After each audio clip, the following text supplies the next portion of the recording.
Welcome to Chapter 5 on communication. One of the questions I always ask my students as we introduce this chapter is how they figure communication with their friends differs from how they think communication goes in the professional world. Most of the time I get answers such as it's a lot more informal from the words that we use, the acronyms that we use of slang. It's just generally more informal. In fact, in the written form, when we think about text or use of social media, often, again, we use a lot of slang. Maybe we don't use punctuation. Grammar goes right out the window. Even the way that we greet each other and sign off. Whereas in the professional world, one of the things I want to point out to you is that people take it very seriously. They make up their mind about you based largely on the way you communicate. Do you use proper English? Do you enunciate? Do you understand the jargon that is used within that company or within that industry? How well you write? Do you use proper grammar and punctuation? Those things seem like nitpicky things while you're in school, but I want you to understand how important it is in the professional world because of the fact that people make up their minds about your worthiness largely based on how well you communicate. Okay, so that's some of the reasons why this subject is so important. All right, so in this chapter, we will talk about the importance a little bit more of excellent business communication. We'll talk about nonverbal communication, some of the different communications channels and when each might be appropriate. We'll talk about choosing the right words, effective writing, and we'll finish out with some discussion about verbal presentations. Okay? All right. So first of all, communication, as a very simple definition, is simply the transmission of information between a sender and a receiver or recipient. I think that a lot of times you'll find that this process is a little bit more involved than the book makes out. First of all, there's a receiver. Let's say that it is you. You are communicating with someone in the workplace, whether it be your boss, a peer, coworker, or a customer, or maybe it's a supplier or partner.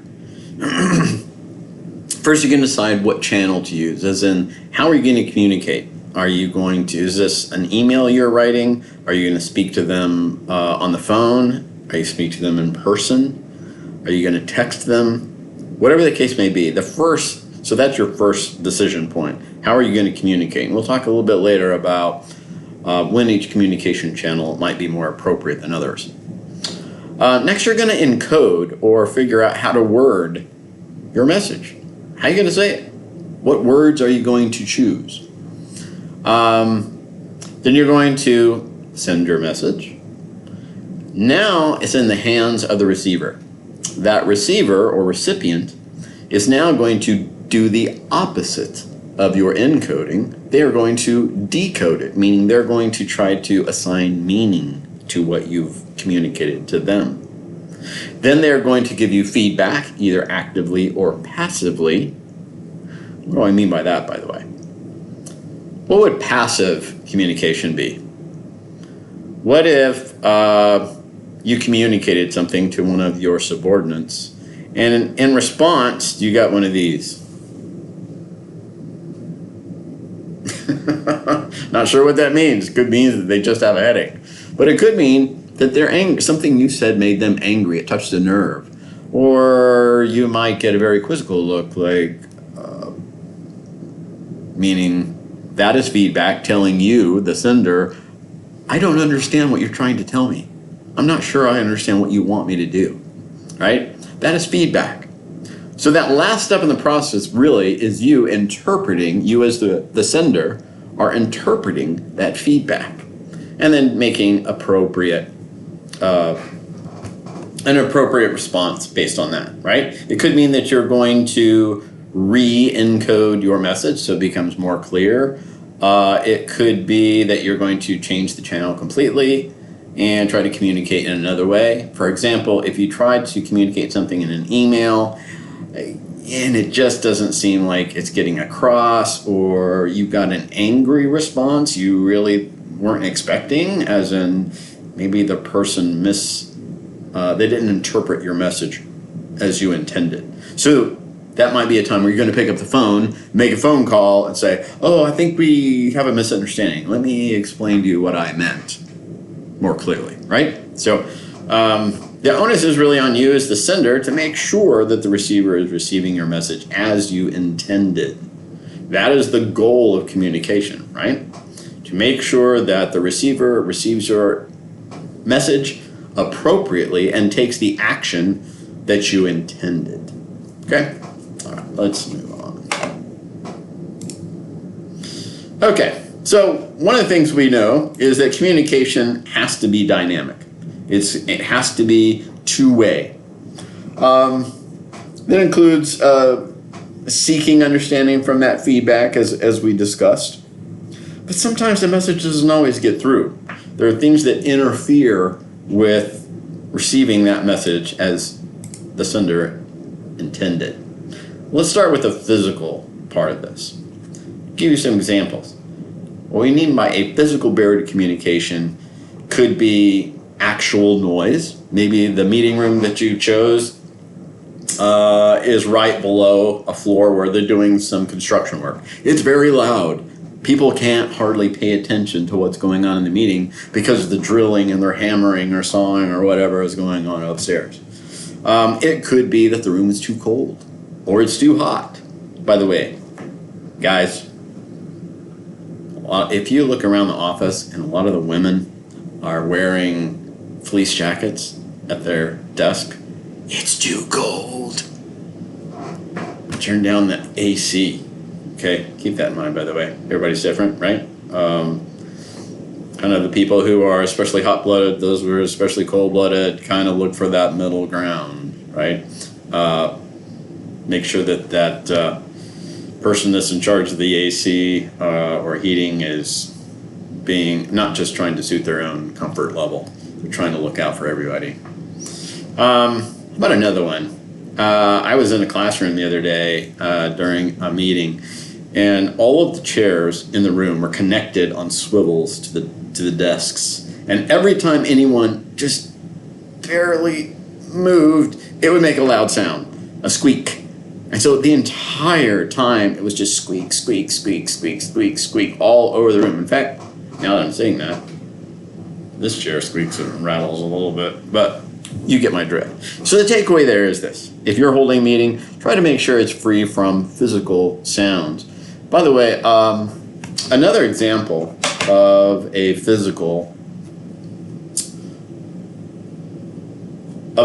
barrier may simply be, hang on, I think that's enough on physical. All right, let's move on. How about language? One of the big problems in the professional world that you guys are going to experience when you first graduate and you start your brand new job, you're going to be sitting in a meeting at some point. You've got your notebook out to take notes, or your laptop. People are going to be using industry or company jargon. That is, words that only make sense to people in that world, right? And you're going to be thinking, should I know the definition, what that word means? So you'll write it down. And occasionally maybe you'll say, I'm sorry, what is such and such? That's totally normal, by the way. I want to prepare you guys for that.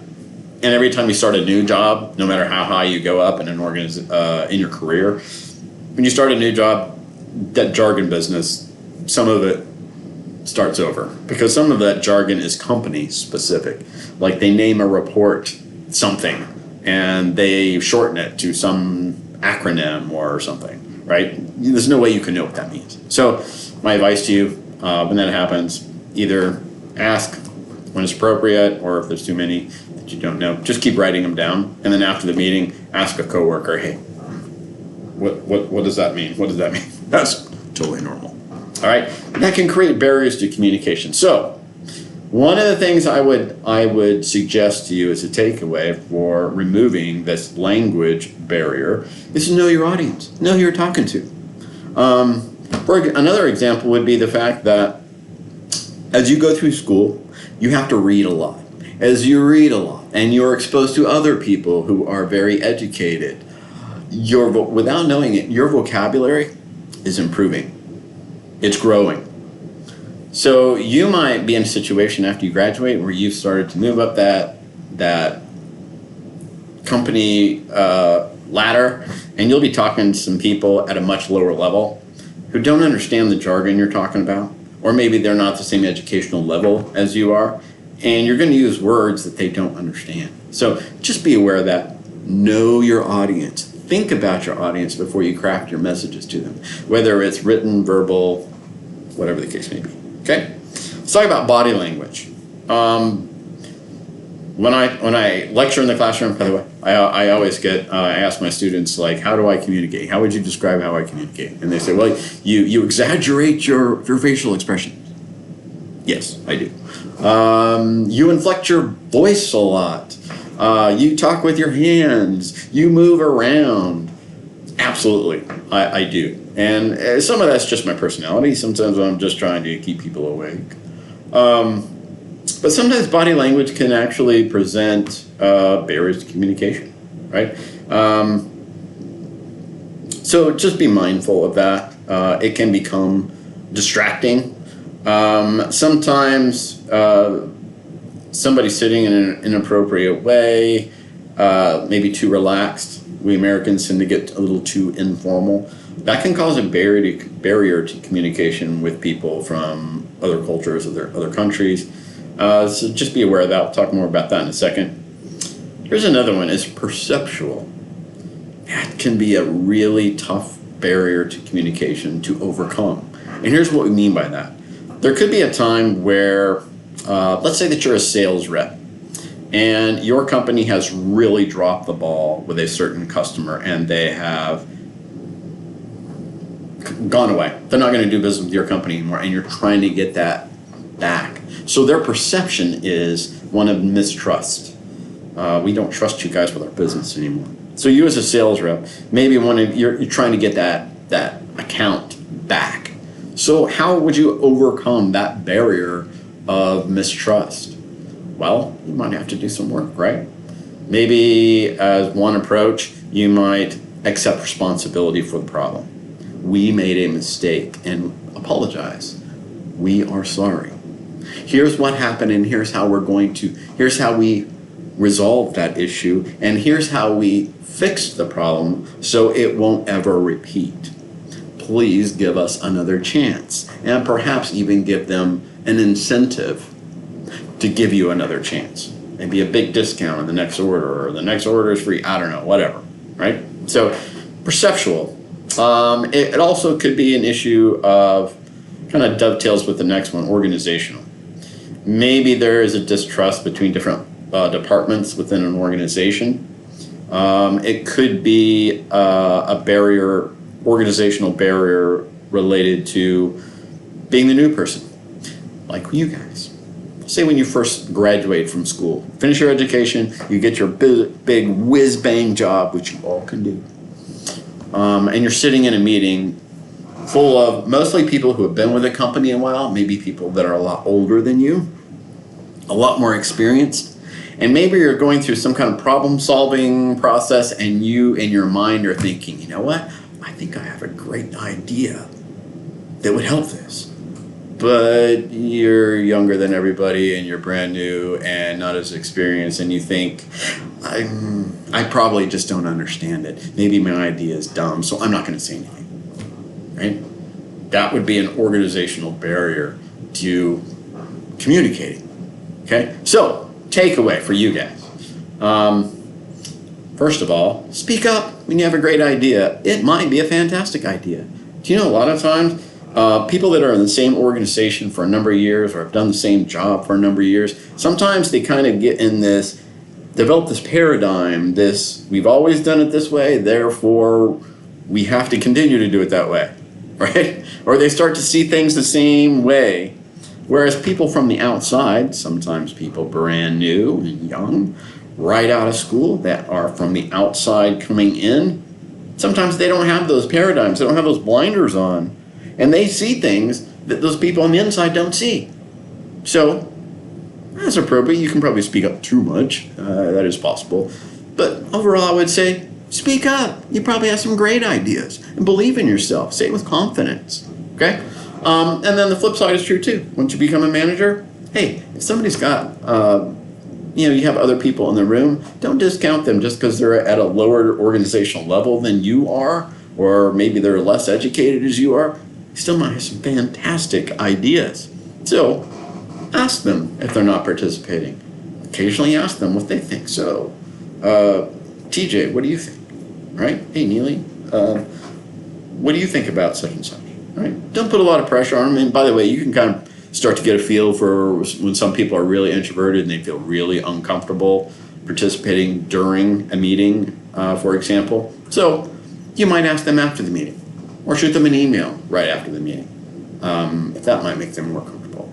Okay, so some things to keep in mind. All right, the last one we'll discuss is cultural.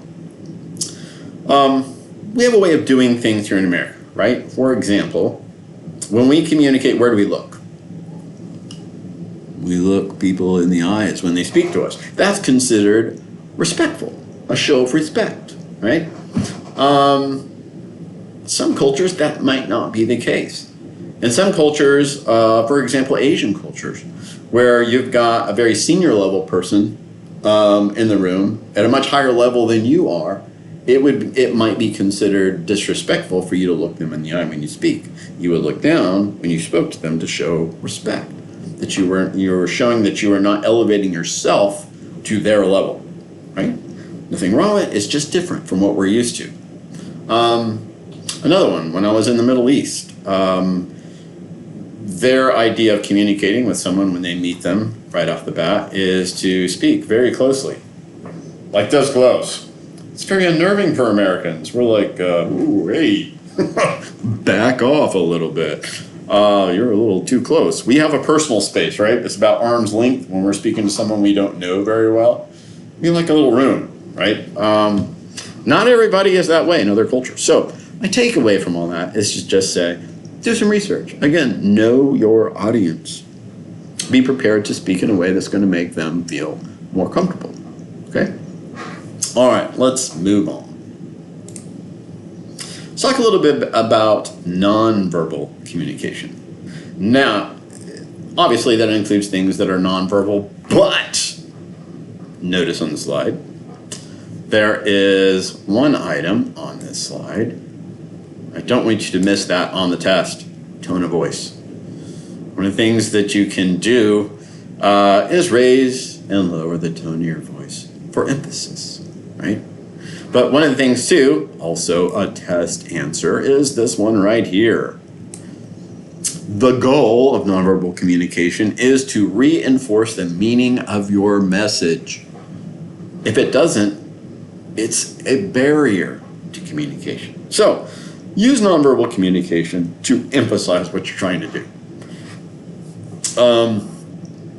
It could be gestures for emphasis. Your posture communicates a lot, by the way, right? I already mentioned this one. That means people are not pleased with what they're saying. Or maybe they are frustrated, right? What's the takeaway there, by the way? If you see one of your employees do that, ask them what they think about what you just said. Do it in a very non-confrontational way. You might not even call out that particular person. You could just open it up to the floor and say, so do you guys think that will work? That's kind of what we were thinking in here. Maybe explain it a little bit better.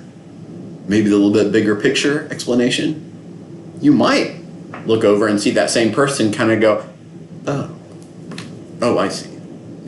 Now, I'm not angry. They might not say it out loud, but again, you're interpreting that feedback, that nonverbal feedback. It could be that they are very pleased with what you're saying, right? So anyway, takeaways from that.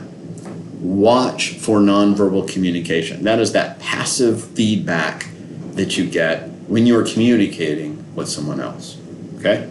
And interpret that feedback and adjust your message or your channel accordingly. All right, let's talk a little bit about active listening. Active listening, of course, that's a topic that is near and dear to any professor's heart, because when we lecture, we like it, we love it when our students are actively listening. And by the way, when you get into the workforce, if you're not, I'm sure you are already, but when you are speaking to your boss in the professional world, or to a customer, or to a supplier, or a partner, or a coworker, anyone, when they're speaking to you, they really appreciate it when you actively listen. In other words, you give somebody your complete attention, and you show them that you're giving them your complete attention. That is active listening. So, let's see what that means. What does that mean exactly? So, one of the things we know from reading the text is that people speak usually about 125 to 250 words per minute. If they're really excited about the subject matter, like I am, sometimes I have the tendency to speak faster. But it's still a lot slower than our brains can think about what we're hearing, right? So if someone is speaking to you at 150 to 250 words per minute, and you can think at 1,000 to 3,000 words per minute, what on earth are you supposed to do with that extra mental capacity? Well, put a couple of topics, a couple of ideas on this slide. You can take notes. You can summarize what you're hearing in your head while the person is speaking to you. You can think about practical ways that you can use the information that you're hearing, right? One thing I recommend you do not do is start thinking about your response. That is actually becomes a barrier to communication, all right? Take a few notes is always appreciated when you're in a classroom, by the way, for sure. When your boss is speaking to you, by the way, when you go into a meeting with your boss, or any kind of a meeting in the professional world, always bring something to write with, whether it be your laptop or like a portfolio with a notepad in it and a pen, something to write with. It's very unprofessional to just roll into a meeting with nothing to take notes with. That indicates to everyone else in the room that maybe you don't belong there, because you have no interest in taking away any action from that meeting. You're just there to take up oxygen. So don't ever do that. All right, some listening don'ts. Don't look at your emails or your phone while someone is speaking to you. Only exceptions, I would say, might be a situation where you're in a meeting and you have your phone on the table, and occasionally you take a glance at it when a text or an email pops up. You take a quick glance at it and then divert your attention back to the speaker. Now, the reason I say that sometimes that is not only allowed but expected in the professional world is sometimes it could be an important message from a big client, and the company wants you to take those calls, even if it means leaving the meeting to go take care of it. It could be a customer problem or something with a huge account.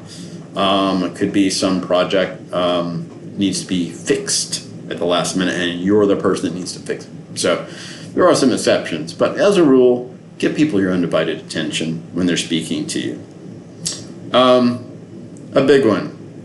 We're all busy, especially when you become a manager and you start moving up. You're going to be busy. You have a bunch of different deadlines going on. You've got a million things happening at the same time, and so you're a little bit stressed out. And sometimes you'll have an employee who is trying to communicate with something to you, and you already know what they're going to say. And in your mind, you're thinking, "Oh my gosh, please get to the point." Especially if you are a red personality. We'll talk about that a little bit later in the course, which I am. I'm a very go, go, go, go kind of employee. I've always got a list of things that I need to get done. And so if someone can't get to the point quickly when they are communicating with me, it frustrates me to no end. But I have to remember sometime that there are other personality types. And some other personality types need to give you a lot of detail, or maybe their personality is such that there has to be an emotional connection, greeting, rapport built before they communicate. They have that need. You got to be sensitive to those things, right? Within reason. But the takeaway is try not to finish people's sentences for them. Let them finish their thoughts. And also take a brief pause before you start to respond. Because sometimes when you just respond as soon as somebody takes a breath, that communicates to them, whether you realize it or not, that you didn't really consider what they just told you, what they just communicated to you. You already had your mind made up. You are not being open-minded. You're just waiting for them to take a breath so that you can talk. Try to avoid doing that. All right, some other listening do's and don'ts. Look for that feedback. We talked about that a little bit more. Watch your nonverbal communication. That's a great way to show people you're paying attention. What I'm talking about here is just some nods. You know, an occasional nod, like, I understand. Or a smile, like, oh, that's really cool. That's a great idea. Or what have you. Give some feedback that is productive. Lean forward in your chair a little bit, you know, like that. Take some notes. That communicates. It's all good stuff. Use verbal feedback occasionally. Occasionally say, oh, yeah, because blah, blah, blah, you know. Maybe add to something that they said, or say, oh, yeah, you know what? That kind of thing happened to me also. And so what you're saying is true because blah, blah, blah, right? That's all great stuff. Great ways to communicate with people. All right, some more don'ts. Don't get overly comfortable. Big mistake. A lot of us Americans have that. I've noticed in some international business that we Americans tend to get a little overly comfortable sometimes, and it can actually become a barrier to communication, right? So watch the way that you sit. By the way, while we're on that topic, I'm gonna adjust this a little bit. In a meeting, people typically kind of sit up in their chairs. Sometimes they'll lean back a little bit. By the way, according to research, this is considered the most intelligent pose. I got my legs crossed, I'm canted a little bit to one side, and one of my hands is near my face. Just a little food for thought. If you don't know how to sit in a meeting, sit like everybody else or sit like that. Another technique you can use, by the way, is called mirroring, right? Now, it's not like a pantomime. You're not exactly every single movement that somebody else makes, you're copying. That would be creepy. Don't do that. What we're talking about here is generally kind of sit like the person who is speaking to you. For example, when you interview for a job, or if you're in a meeting one-on-one with your boss or your boss's boss, right, about something, just kind of generally sit like the person who is speaking to you. Subconsciously, research tells us, that makes them feel like you are like them. It makes them a little bit more comfortable. And by the way, while we're on the topic of making people feel comfortable in communication, if you don't know what to talk about, guess what everyone's favorite topic is? Any guesses? Themselves. Ask them about themselves. Especially at the beginning of a meeting when you're kind of building that rapport, depending on the situation, right? Look around their room. You got pictures of their kids everywhere. Ask them about their kids. They got golf stuff all over the place. Ask them, oh, you play golf? Really? Whatever, right? But when in doubt, ask them about them. It's everybody's favorite topic, right? They always know the answer. All right. What else? Playing with your phone. We talked about that. Don't interrupt or finish other people's sentences. That's really annoying. All right, let's talk a little bit about communications channels. All right, choosing the right communication channel can be kind of a challenging task. Now, what we're talking about here is how you choose to communicate. This could be a memo or a report. It could be an email, a text message. It could be use of social media. It could be face-to-face. And is it a group meeting or is it one-on-one? All those are channels of communication, right? Other channels might include like a company SharePoint site. It's like, or intranet. SharePoint is a type of, think of it as a website where a lot of people within a work team can communicate with each other and show progress towards the same project. They can all collaborate on there. They can track metrics, measurements of how different parts of their productivity, like a dashboard, digital dashboard, see how well the team is doing on something. So that's a big one. I was a huge SharePoint person. At the last company I worked for, my teams, I managed several different work teams, and I made sure that everybody used SharePoint for everything. Kind of like we have you do Brightspace. I have you do Brightspace for everything, right? I like to use technology. You're watching a video conference because I like technology. I see its use. So you're going to have more and more options. I mentioned social media. In some positions, you actually will use social media. You may use Instagram or maybe Facebook, text messaging. Now, you think you only text message with your friends. You might text your boss something. You'll definitely have, everybody will have each other's cell phone numbers within your work team. Your boss will have yours and you'll have theirs. Let me give you a couple of words of wisdom here. If it's something that can wait until the next day, just shoot an email, right? If it is something that is likely to be kind of an emotional issue, do that one-on-one. Do that face-to-face. That way you can adjust, you can soften, you can really watch for that very rich feedback that you get because you can see them, they can hear you, they can hear the tone in your voice, they can read your facial expressions. That is a very rich form of communication.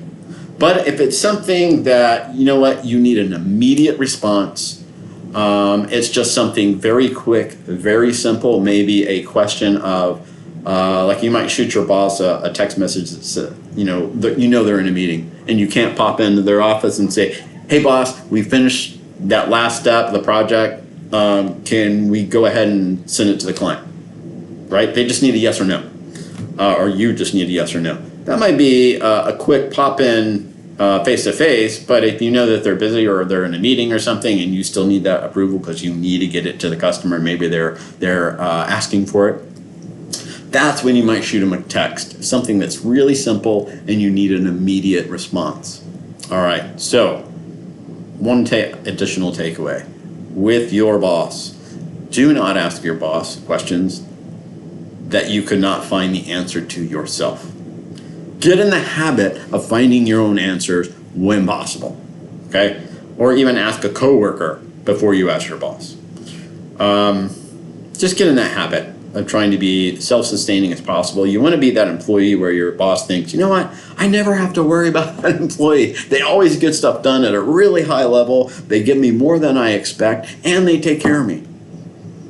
They contact me when it's appropriate, but they don't beat me up constantly with questions that they could find the answers to themselves, okay? Just something I would throw that out. So definitely think about your audience and think about your message, because some channels of communication are a lot more appropriate than others. All right. Let's talk about, I think we've kind of covered some of these. Take a look at these. Yep. So texting, you need a quick answer. This is a good cheat sheet for you, by the way. And I found this little chart here online. I thought that was a pretty good cheat sheet for you, good study guide for you. also. So texting, you need a quick answer. Memos and reports are often a good way to communicate a lot of information. And it could be information that you want people to be able to refer to later. That would make that a more appropriate thing. Emails also. Now, again, with emails, you don't need an immediate response. But maybe you want to make sure that you have a record of something. For example, I would even if I spoke with a customer about a key topic, we agreed on something, or you had to give them some information. Even if we got it, we handled that communication, I would always follow that up with an email just to confirm, because that way I had an electronic proof of that conversation and a time and a date, right? And sometimes you can refer to it later. I'm not mentioning that as kind of a gotcha kind of a thing, but it's a good way to kind of keep a record of really important communication is another great thing about that. Telephone conversation. I always remind my younger students that these devices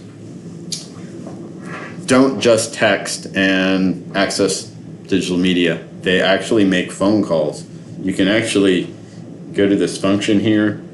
It looks like a telephone, and if you touch this keypad, and you can. Yes, I'm being sarcastic. I'm giving you a hard time. But what I would remind you about phone calls.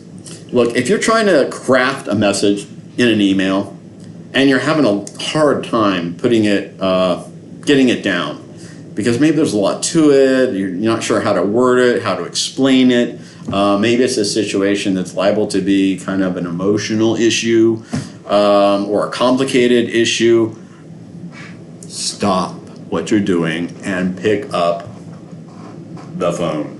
Make a phone call, okay?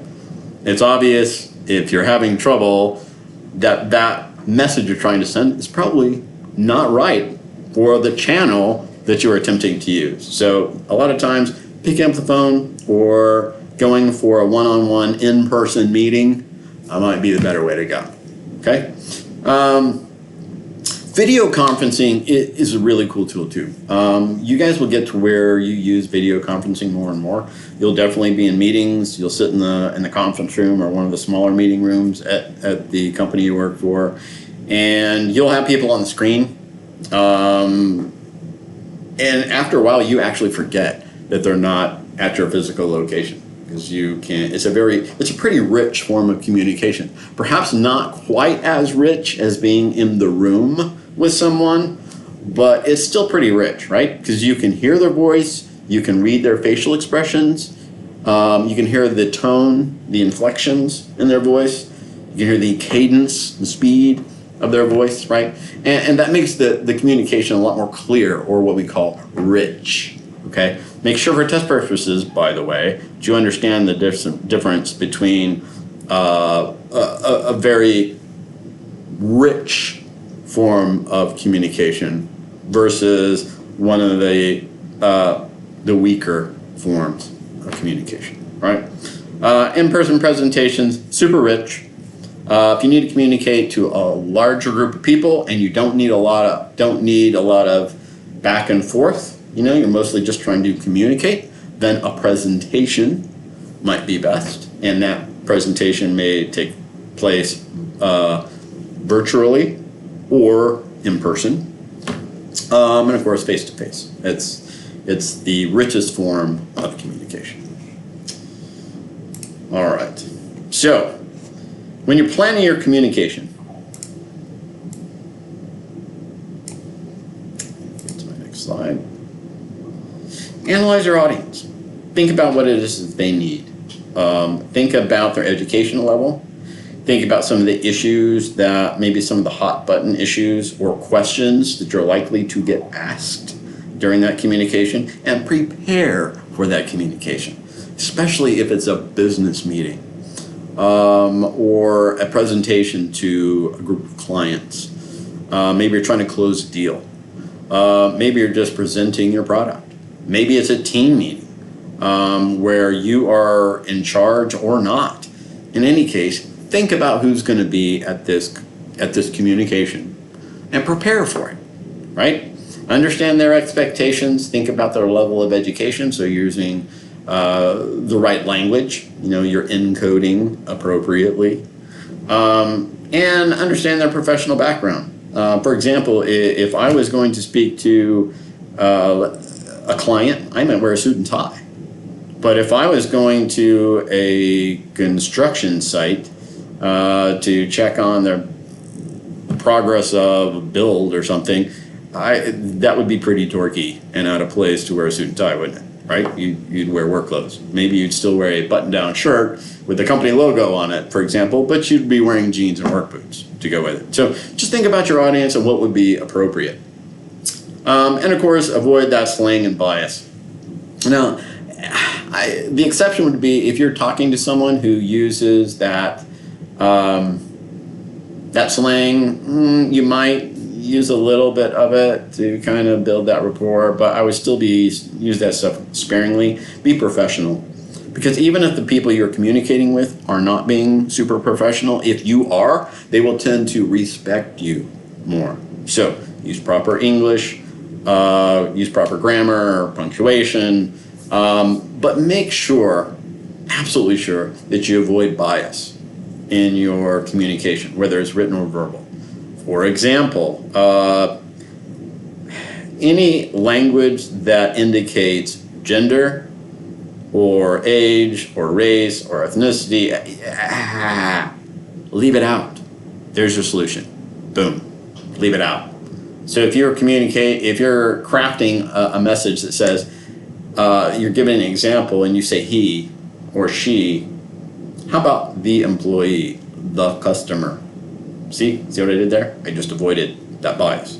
Now, if you're going to mix it up, if you need to make an example more clear, just make sure you mix it up, right? So that it's kind of equal. For example, in any pictures that I use on the slides in my courses, I am very cognizant of the fact that I have people of different genders, different ages, different nationalities, different races, different ethnicities. I try to make sure that my notes or my slide pictures of people have kind of a mix. Some are white people, some are black people, some are Mexicans, or Hispanics, or people from various other countries, right? I try to make sure there's kind of a mix so that everybody feels like, hey, I'm speaking to you. And by the way, does it matter? No, it doesn't, right? We're all people. We should treat everybody with respect. So keep that in mind when you're communicating. Just kind of be sensitive to that. Make sure that you're communicating with everybody fairly and without showing any bias. All right, here's another thing, and this especially, of course, relates to the written word, right? The way that we communicate. Use the active voice. And actually this pertains to verbal or written, as a matter of fact. But instead of saying something like, then this action will take place, wouldn't it be more clear to say, and then the accounting department will do this, and then the warehouse packing crew will do this by this date, instead of saying, then this will get done and that will get done, right? Doesn't it make it a lot more clear?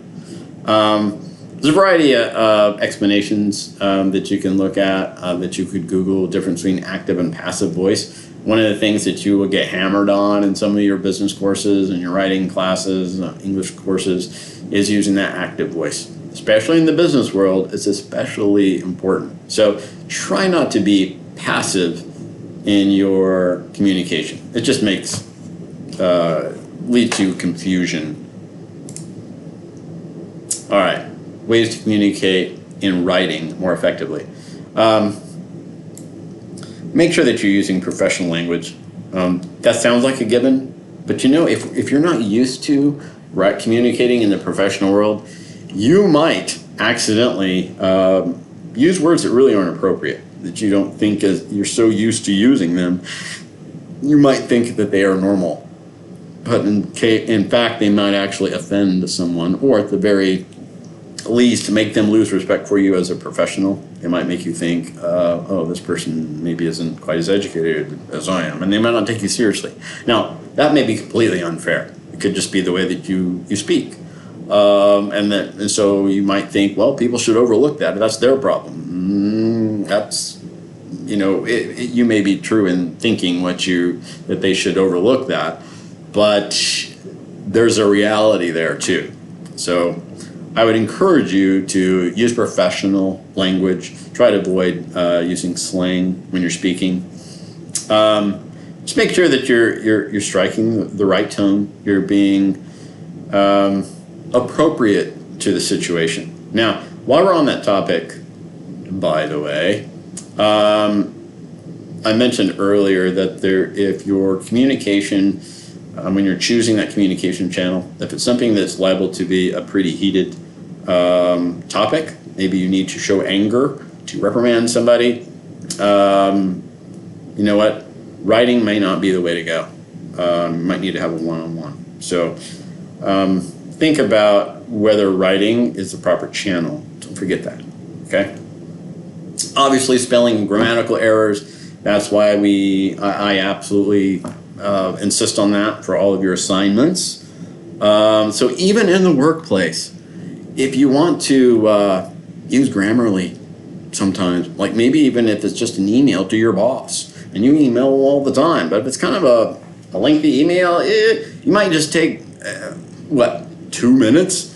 Copy and paste it into Grammarly, make sure that your grammar and punctuation is A-OK before you submit it. Nothing wrong with that. And by the way, even in amongst professionals who've been in the workforce for a long time, maybe they're highly educated, in a lot of work teams, it is part of their business processes that they have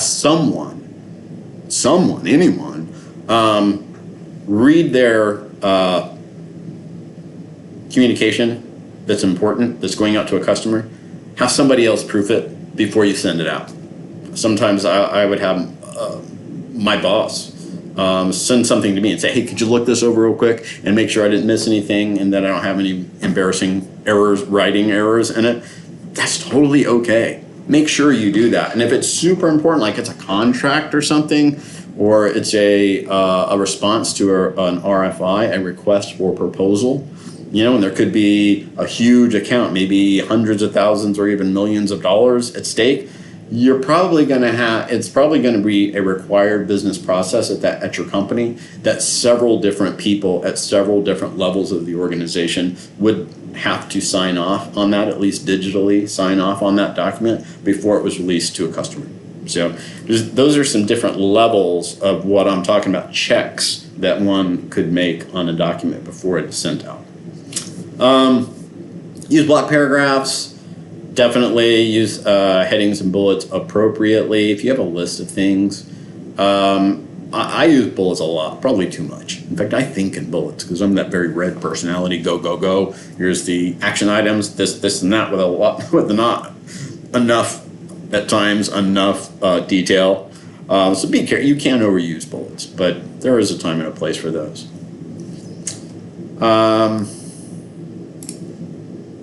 All right, let's finish out with verbal presentations, just a little bit on this. Make sure that, I always like to start off my verbal presentations with some kind of an attention grabber. Get people's attention. Stories is one way to do it. I love to tell stories. Stories are something that kids enjoy, but you know what? So do grown-ups. So I like to use an attention-grabbing story, or maybe some attention-grabbing statistics is another way to go. People are like, whoa, wow, do tell, right? They get excited about, you pique their interest. And then I also always like to tell people why what you're about to communicate to them is important. In other words, where does the rubber hit the road? How is this of use to me? What's in this for me? How can this help me, right? I try to communicate that to begin with also. So when I started this particular presentation, we talked about, I asked you a question, how that communication was different. And then I explained that in the professional world, people make up their mind about you, largely based on how you communicate, how professionally you communicate. So I was telling you why it was important to you, how you could use this information. So think about that as kind of your hook for getting people to pay attention to what you're telling them. And then another thing to do too, if you noticed back on my, the second slide? On my second slide, I told you what we were going to talk about. That prepares the mind of the people who you are communicating with. It prepares them to look out for these things. And so as they get to them, their brain is kind of tracking, it is prepared and more apt to make sense and be able to utilize the information you're giving them. So give a hook at the beginning, tell people what you are going to tell them, and then you tell them, and then by the way, which you'll see in the next slide, after you're done, tell them what you told them, right? You summarize. That kind of locks that information into their brains, okay? So, in the body, that is the bulk of your presentation, right? Don't have too many main points. You can overwhelm people with those. Try to keep it relatively short. Use bullets when appropriate. Maybe use some photos, charts, graphs here and there, but don't get carried away with it. By the way, make sure that there's a lot of research that suggests that the way that you lay out your text has a big impact on the brain's ability to take in information. For example, did you notice that all my bullets, of course, they're lined up automatically by PowerPoint, but see how they're all lined up?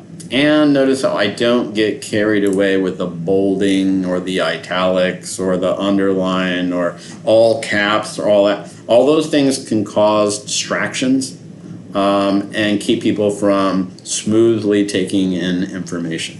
Also, don't have too much information on your slides. If you have too much information on your slides, people will tend to sit there and read your slides instead of speaking to you. Now, I'm doing this particular presentation a little bit differently than I normally do. I wanted you to be able to see me while we're communicating this time, and by the way, that might be the way I'll go going forward. But when you're given a presentation, I like to have the bullets come in one at a time for that very reason. I don't want people reading when I want them to be listening. So when I put up a bullet, they can read it very quickly, and then I'm not giving them all of the information I want to communicate in that written bullet. No, I'm speaking to that. That is just kind of a mental placeholder to call their attention to the topic, and then I speak the details or examples related to it. Okay? So don't have too much on the screen. All right.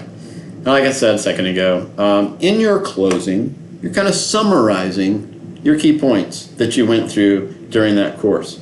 You're essentially giving them the takeaways that you want to make sure that you are locking in their brains and maybe taking some sort of action on.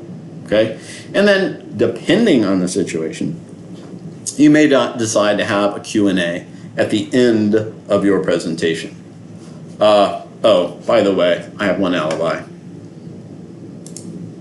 Do not read your bullets.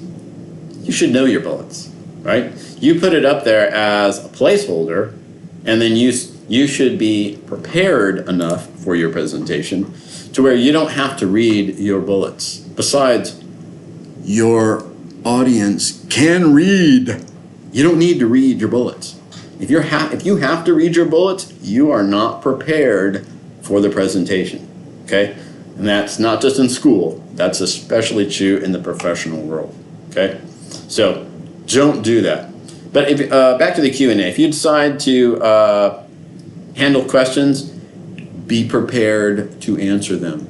You probably have a pretty good idea going into a presentation the kinds of questions you're going to get, or maybe even the specific questions you're going to get. Have answers prepared for that, especially if it's some sort of sales presentation. Make sure you can answer the questions. It would be really embarrassing if you could not answer those questions, and you're probably not going to close the deal. Okay, so be prepared. Rehearse. Now, one more thing that I will mention on this topic of giving presentations. Think about how you're going to handle your nerves going in. Some people are very comfortable giving presentations. I've given a million of them. I don't care. You know, I don't really get nervous anymore. Maybe a little bit of butterflies if it's a big group of my peers or something. But in general, I enjoy it. I kind of get off on the energy that I derive from it, even though I'm actually very introverted, believe it or not. But some of the ways that you can get around some of those nerves is to practice. Practice. Maybe even practice in front of a mirror. Maybe even videotape yourself. We've all got video recorders, right? Use your phone.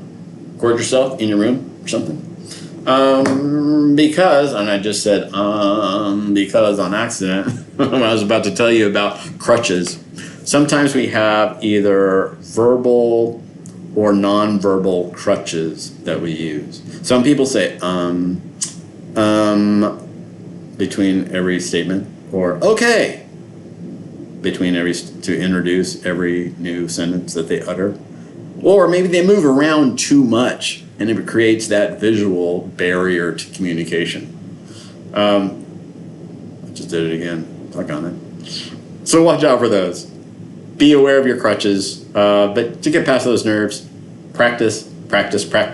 Also, some research suggests, and my wife swears by this, my wife, super educated, gives tons of presentations, sometimes at international conferences for tons of people.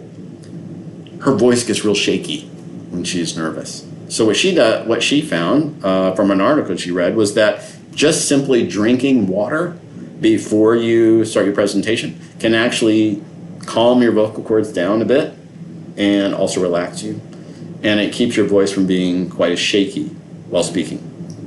So something to think about. Handling hostility kind of goes back to being prepared and knowing your audience. There could be situations where someone in your audience, you have really hit a hot button with them. You might try to address it briefly during a presentation, but it could be a situation where it's not going to get resolved during that meeting and it might not be the time or place. So you may say something like, you know what, that is a great point, Mr. or Mrs. So-and-so. I will write that down and let's you and me get talk offline after this meeting, and I bet you we can certainly come to a resolution on that. That's an excellent point. So validate what they're saying as being important.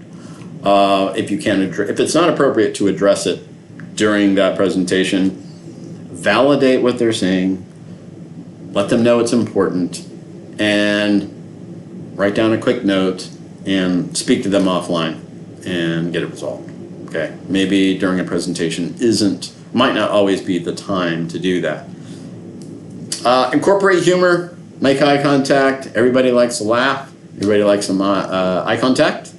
So keep that in mind. One thing to do is kind of move your eyes around the room.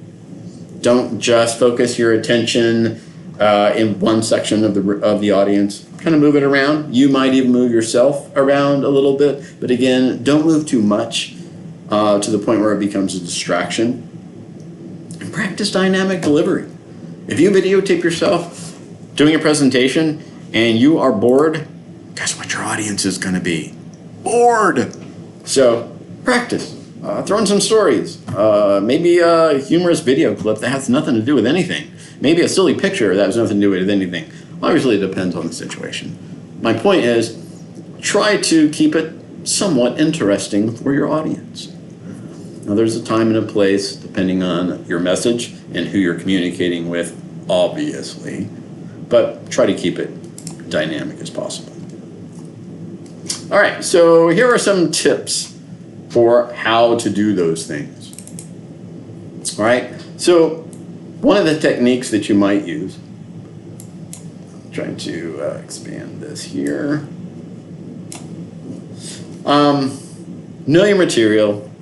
You don't necessarily have to memorize it word for word, because in fact, if you do, that tends to make it sound rehearsed. And again, that's boring. Don't be that person. So a tip that I would use is I would put my presentations in the form of an outline. Even if you write it all out first to kind of get it down, everything, all the details that you want to be sure to mention, that's fine. But don't take those notes into your presentation. You'll get lost in it and you won't be able to find where you're at. You're going to get off and not be able to find it, and it's going to be really embarrassing. Don't do that. Just make it, before you go out to present, put it in the form of an outline and just speak to the outline. Much easier way to go. Or just look at your slides. Your slides, you should know them well enough to give all the detail you need for every bullet that's on your slide. But I mention outline because you're probably going to have some additional things to mention for any one bullet. You may have several bullets in your outline for any one bullet on your slide. That's perfectly acceptable. But don't read or memorize your entire presentation. It's boring. Look at your audience for sure. Vary your voice, your facial expressions, your body language. Use some gesturing. Don't hide behind the lectern in one spot.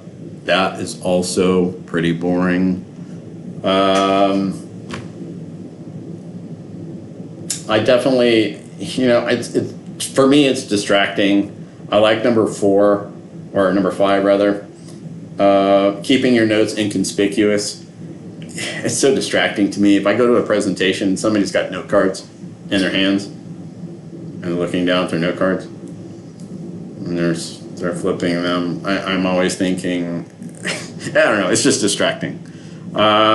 So I wouldn't do that. I'd probably put them on the lectern and occasionally look over and kind of keep track, flip the page as you go, and then you can step away from your notes as you are speaking. It makes for a much more personable, dynamic presentation. Stick to your allotted time. It's extremely annoying for people, especially in a busy work environment, to plan for a meeting that's supposed to last between 1 and 2 o'clock. Man, at 1:55, their brain is cutting off. And if you go over, you're losing your audience. You'll actually have people get up and walk out and go, I'm sorry, I had to get to this meeting. It's gonna happen, right? So practice, make sure that you can stick to your timeline. Don't constantly apologize.